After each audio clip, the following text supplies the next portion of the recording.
This story is titled, My Aunt Stole My Fiancé for Her Daughter. Now everyone's crying after I took the trust fund. Hey everyone! The channel's been slowing down a bit, and I spend so much time finding these stories for you.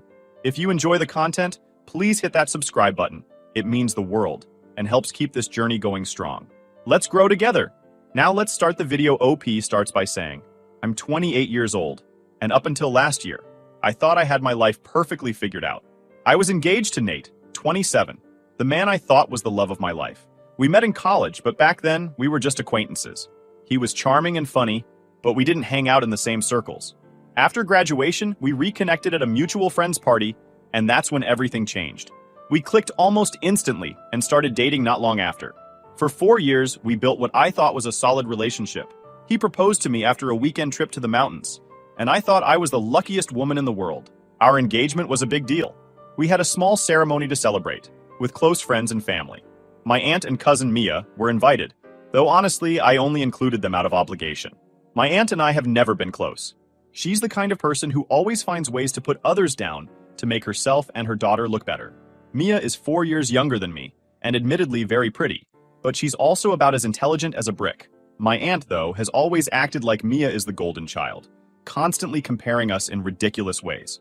Once, she actually compared Mia's 8th grade report card to my 12th grade one and declared Mia better academically because her grades were marginally better than mine in middle school.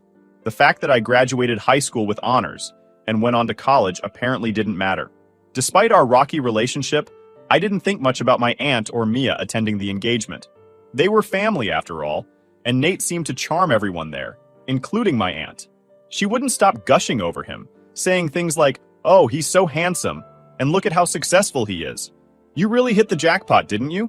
At the time, I thought she was just being her usual over-the-top self, but looking back now, I see that it wasn't just admiration. It was something else entirely.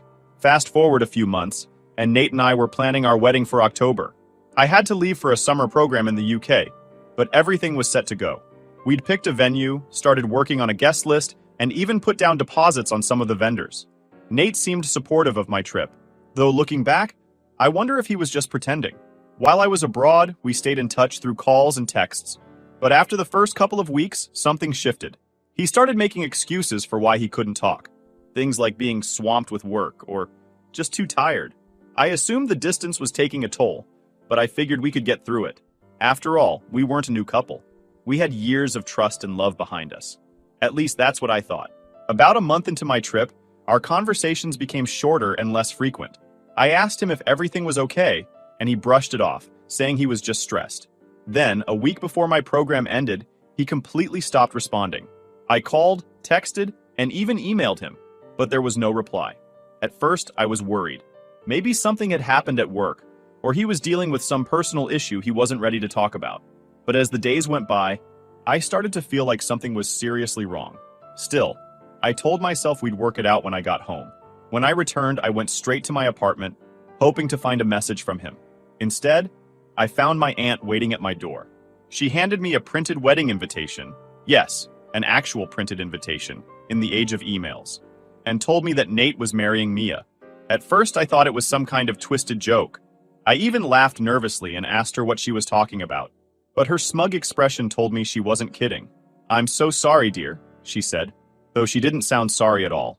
"I know this must be hard for you, but you have to understand. When people fall out of love, it's no one's fault."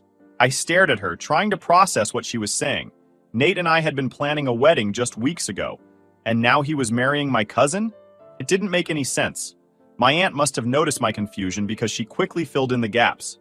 She explained in excruciating detail how Nate had been lonely while I was away and had turned to Mia for comfort. She made it sound like some romantic fairy tale, describing how Nate had confessed his love for Mia over coffee and proposed to her like an old-school gentleman. Her words felt like knives, each one cutting deeper than the last. I couldn't believe what I was hearing. Then came the insults, disguised as concern. "You can't blame Mia, dear," she said, her voice dripping with fake sympathy. "You know how beautiful she is. It's not her fault Nate fell for her. Maybe you should have thought twice before going to the UK. Long distance can be so hard on a relationship." She even had the audacity to suggest that I should be happy for them, saying, "At least he'll still be part of the family." I was too stunned to respond. I wanted to scream at her, to tell her to get out of my sight, but the words wouldn't come. I just stood there, tears streaming down my face as she continued her cruel monologue.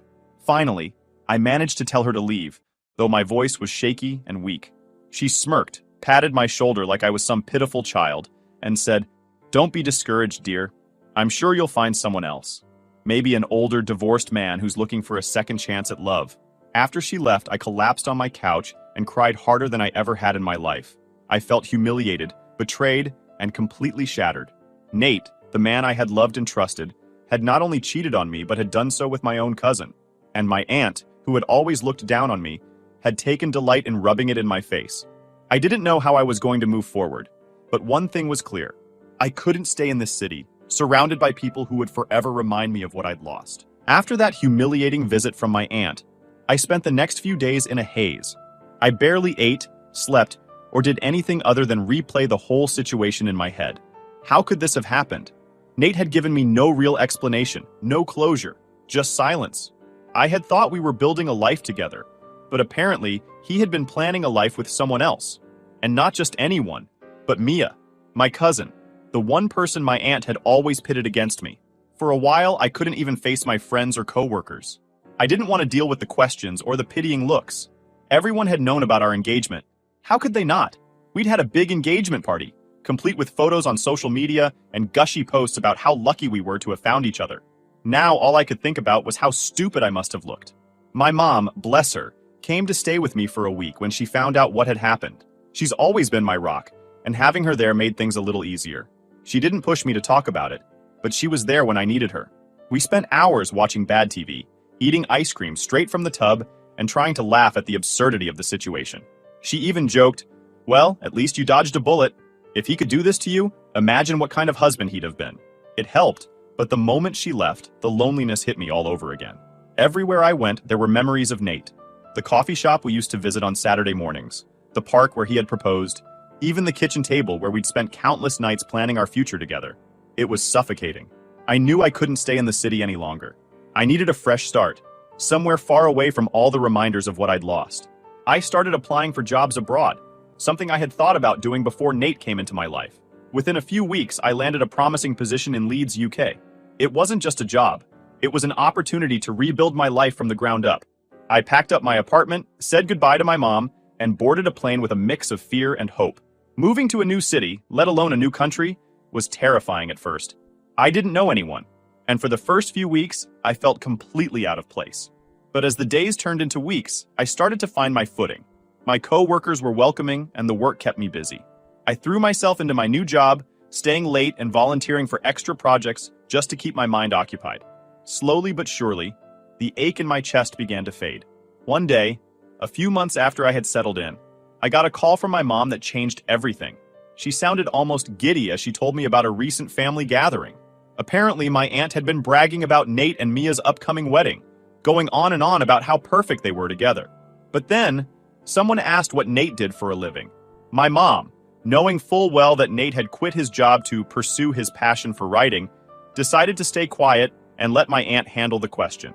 My aunt, thinking Nate was still employed, confidently told everyone he was working in finance. Well, it didn't take long for someone to spill the beans. Another relative chimed in, saying, "Oh, I thought he quit his job last year. Isn't he trying to become a writer now?" My mom said my aunt's face turned beet red as she stammered through an excuse about how writing is such a noble profession. But the damage was done. My aunt realized she had married Mia off to someone who didn't even have a stable income. I couldn't stop laughing as my mom recounted the story. For the first time in months, I felt like I had the upper hand. My aunt, who had always looked down on me, had been so blinded by Nate's charm that she didn't even bother to look beneath the surface. Now she was stuck with a son-in-law who couldn't pay the bills, and Mia, who had never worked a day in her life, had to take a part-time job as a receptionist just to keep them afloat. Hearing this was like a balm for my wounded pride. I had spent so long feeling like the loser in this situation, but now I could see that I was better off without Nate. Sure, I had lost someone I loved, but what had they gained? A broke writer and a life built on lies. But the best part? My mom told me that Nate and I still had a joint trust fund. Back when we were engaged, we had started saving for our future together. I was the one who managed our finances, so I had full access to it. After everything that happened, I had completely forgotten about it. Now it felt like a gift. I wasted no time liquidating the account, transferring the money to my own savings. Sure, 20% of it technically belonged to Nate, but after everything I had spent supporting him, covering his rent, his groceries, even his creative expenses when he quit his job, I figured it was more than fair. I knew Nate would eventually come looking for the money. He was too arrogant to think I'd actually do something like that. But for the first time in months, I felt like I had taken back control. I wasn't the victim anymore. If Nate and Mia wanted to build a life together, they could do it without me, or my money. For months, I settled into my new life in Leeds, working hard and focusing on myself. I hadn't thought much about Nate or my family back home, at least not until Christmas rolled around. That's when the drama found its way back to me. It started with Nate showing up at my mom's house. I wasn't home for the holidays. I had decided to spend Christmas in Leeds and keep my distance. But that didn't stop him. According to my mom, he knocked on her door looking for me and demanded to talk about the trust fund. My mom wasn't sure what he was talking about until he started ranting about how I had stolen his money. She quickly shut him down, saying, if my daughter took anything, she had every right to. But Nate wasn't having it. He kept insisting that the trust fund was our money, and that I was obligated to give him his share. When my mom told me about this later, I could practically hear her rolling her eyes over the phone. I wasn't surprised that Nate had come sniffing around. He had always been good at playing the victim, and this was just another example of him trying to manipulate the situation to his advantage. What did surprise me was how bold he was. Did he really think he could cheat on me, marry my cousin, and then come back asking for money like nothing had happened? A few days after Christmas, Nate decided to email me directly. His tone was desperate, almost pathetic. He claimed he was on the verge of being evicted and needed the trust fund money to pay off his overdue rent. He even had the audacity to say that I was being petty by withholding the money. You don't understand how hard things have been for me and Mia, he wrote, as if I was supposed to care about their struggles after what they had done to me. I ignored the email, but Nate, being Nate, didn't stop there. He sent another email a few days later, this time trying a different tactic. He apologized for how things had ended between us and admitted he had made mistakes. He said he regretted hurting me and hoped we could find a way to move past it. But of course, the real purpose of the email was clear. He wanted the money. He even tried to guilt me by saying, I thought you would be more understanding considering everything we shared. It was laughable. Understanding? After he humiliated me and destroyed our relationship? Not a chance. Still, I decided to reply.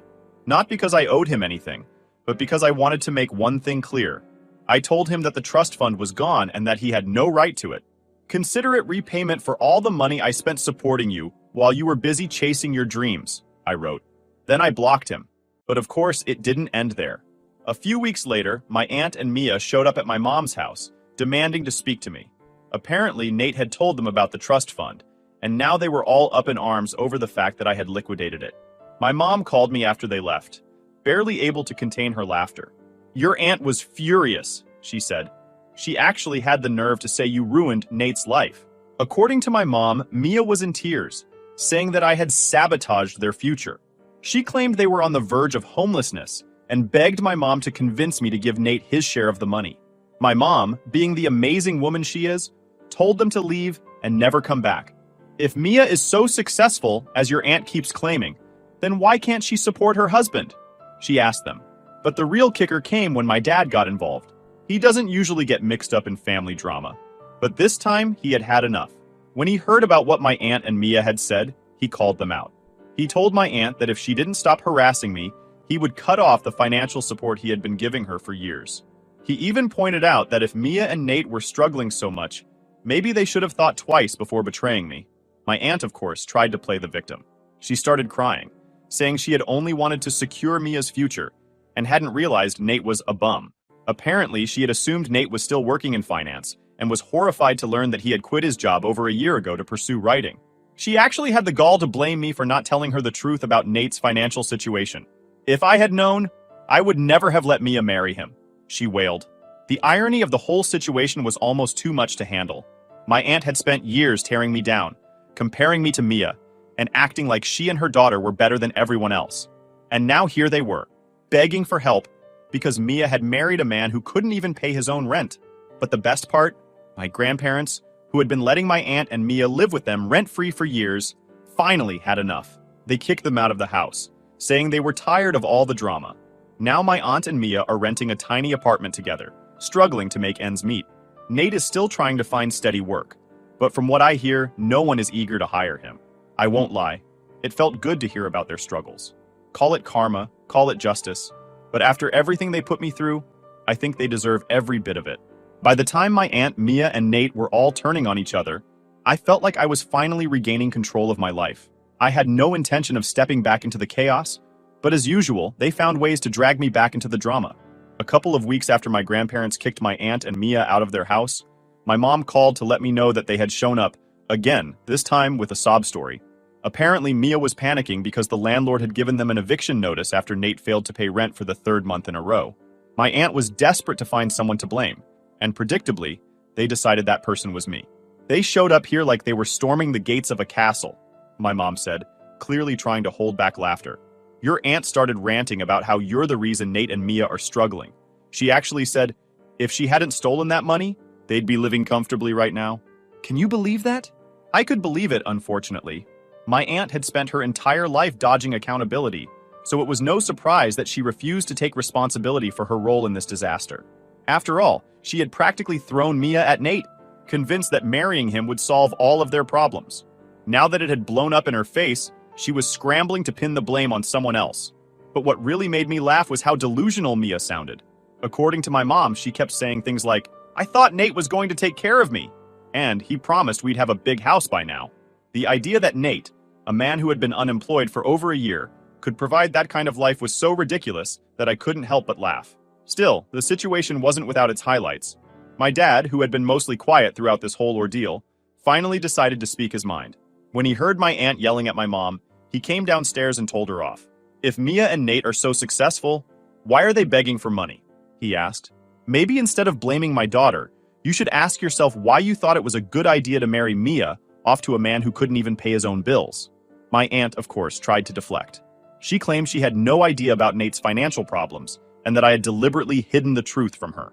If she had told me, I would have never let this happen, she cried, as if her ignorance somehow excused her actions. But my dad wasn't having it.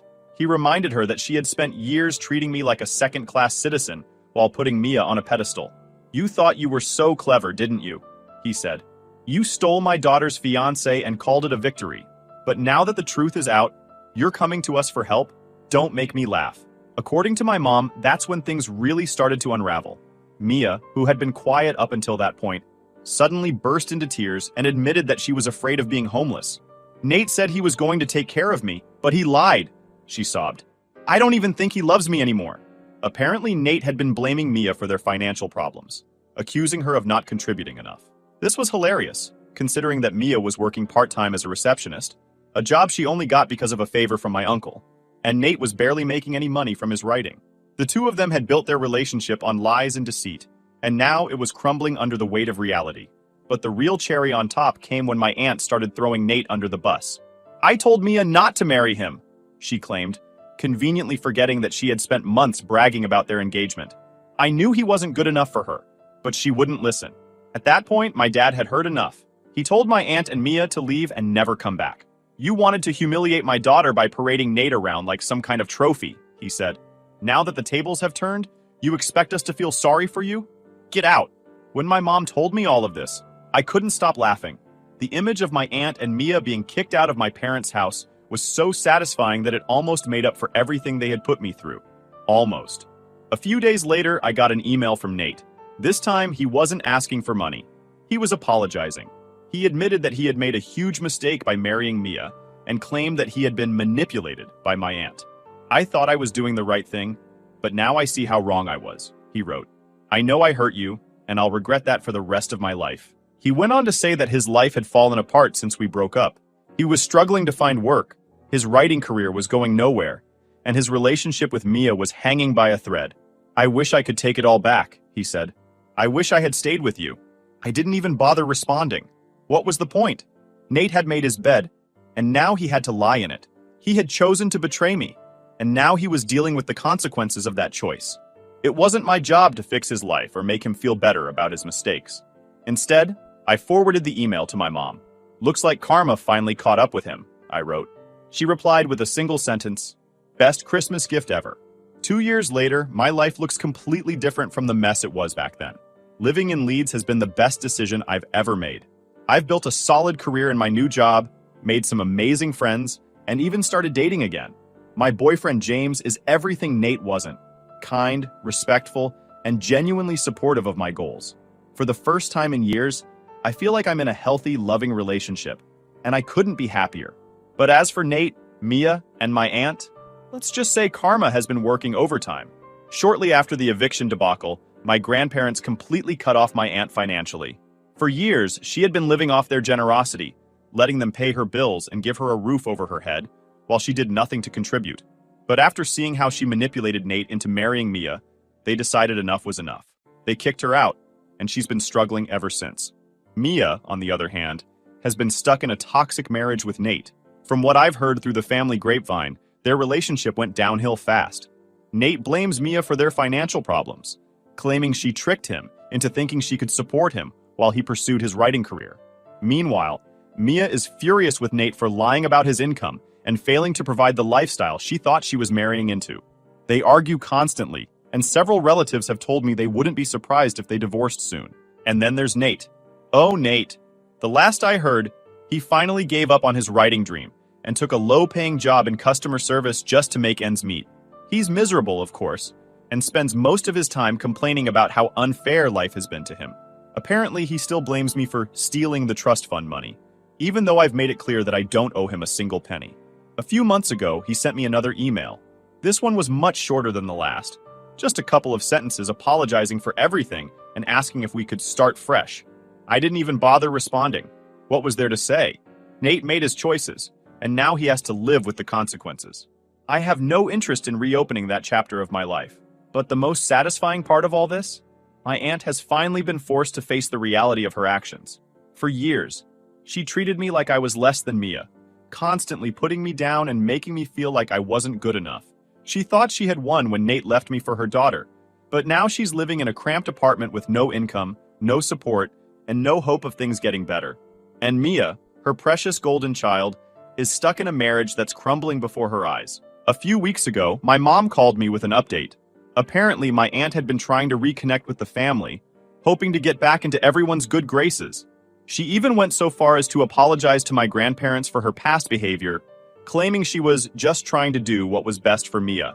My grandparents weren't buying it. They told her that until she took responsibility for her actions and made amends with me, they wanted nothing to do with her. My mom also mentioned that Mia had been asking around about divorce lawyers. It sounds like she's finally realizing that Nate isn't the Prince Charming she thought he was, my mom said. But honestly, what did she expect? She knew what she was getting into when she married him. Hearing all of this felt like validation. For so long, I had been painted as the villain in this story, the stubborn, selfish woman who drove Nate into Mia's arms. But now, the truth was coming to light. My aunt, Mia, and Nate had all dug their own graves, and now they were dealing with the fallout. Meanwhile, I was thriving. I had a great job, a loving boyfriend, and a life that felt entirely my own. Looking back, I can't believe how much my life has changed since the day my aunt showed up with that wedding invitation. At the time, I thought my world was ending. I felt humiliated, betrayed, and completely lost. But in hindsight, losing Nate was the best thing that ever happened to me. If he hadn't left, I might still be stuck in a one-sided relationship, pouring all my energy into supporting a man who didn't value me. Instead, I've built a life that I'm proud of, surrounded by people who truly care about me. If there's one thing I've learned from all of this, it's that karma is real. It might take time, but eventually, people get what they deserve. Nate, Mia, and my aunt thought they could hurt me and walk away unscathed, but life had other plans. And while they're busy dealing with the mess they created, I'm free to live my best life. To anyone reading this who's going through a similar situation, just know that it gets better. The pain doesn't last forever, and eventually, you'll come out stronger on the other side. And who knows, maybe karma will pay you a visit too.